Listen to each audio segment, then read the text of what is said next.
नमस्ते, प्रणाम। मैं बबीता दीदी अपने चैनल पर आप लोगों का स्वागत वंदन अभिनंदन करती हूँ। आप लोगों से निवेदन करती हूँ, कृपया आप लोग चैनल को लाइक सब्सक्राइब कीजिए, शेयर कीजिए और चैनल को आगे बढ़ाइए। बहुत बहुत धन्यवाद आप लोगों का। आप लोगों के बीच आज फगुआ गीत लेकर आए हैं। फगुआ गीत बड़ा ही मज़ेदार चटपटा है।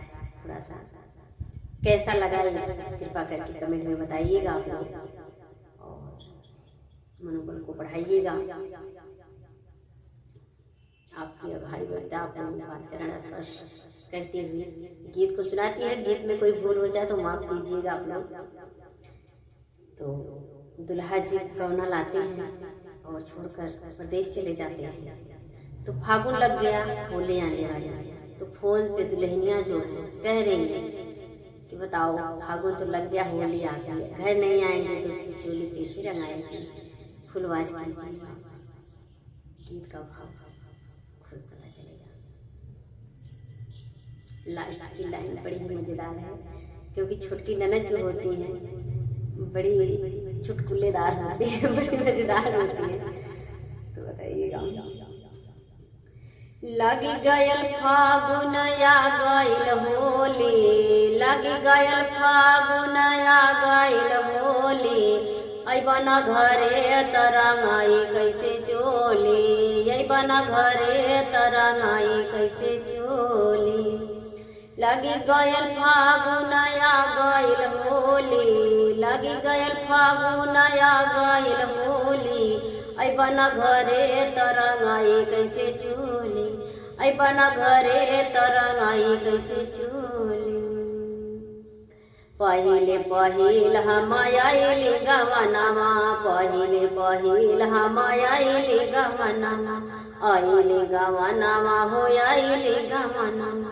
बड़ा बड़ा सपना सजावली न मनवा, बड़ा बड़ा सपना सजावली न मनवा, सजावली न मनवा, सजावली न मनवा। सैया के लगाई रची राची रंगरोरी, सैया के लगाई रची राची रंगरोरी, अबना घरे तरंगाई कैसे चोली, अबना घरे तरंगाई कैसे चोली। लगी गयल फागुन आ गइल होली, लगी गयल फागुन आ गइल होली, अबना घरे तरंगाई कैसे चोली, अबना घरे तरंगाई कैसे चोली।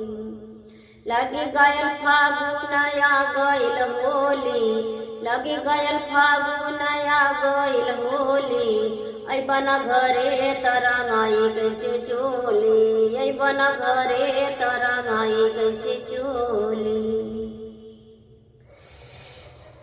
रतिया के से जिया पे नींद नहीं लागे, रतिया के से जिया पे नींद नहीं लागे, बही के पवनवा हो मनवा बिगारी, बही के पवनवा हो मनवा बिगारी। रतिया के से जिया पे नींद नहीं लागे, बही के पवनवा मनवा बिगारी, मनवा बिगारी हो मनवा बिगारी। कैलवा दसैया न जाइहा भूली, कैलवा दसैया न जाइहा भूली, अबना घरे तरंगाई कैसे चोली, अबना घरे तरंगाई कैसे चोली। लगी गयल फागुन आ गइल होली, लगी गयल फागुन आ गइल होली, अबना घरे तरंगाई कैसे चोली, अबना घरे तरंगाई कैसे चोली। लगी गयल फागुन आ गइल होली, लगी गयल फागुन आ गइल होली, अबना घरे तरंगाई कैसे चोली, अबना घरे तरंगाई कैसे चोली। भैया न अइले कैसे खेलबू तू होली, भैया न अइले कैसे खेलबू तू होली, अरे भैया न अइले कैसे खेलबू तू होली। ऐसा कही ननदी जी करेली ठिठोली, भैया न अइले कैसे खेलबू तू होली, ऐसा कही कही ननदी करेली ठिठोली।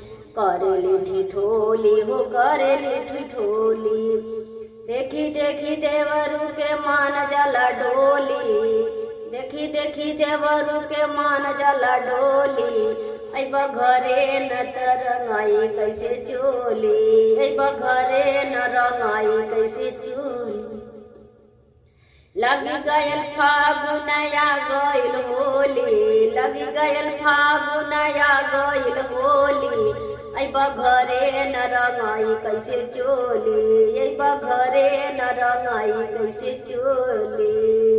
लगी गयल फागुन आ गइल होली, लगी गयल फागुन आ गइल होली। अइबा घरे न रंगाई कैसे चोली, अइबा घरे न रंगाई कैसे चोली।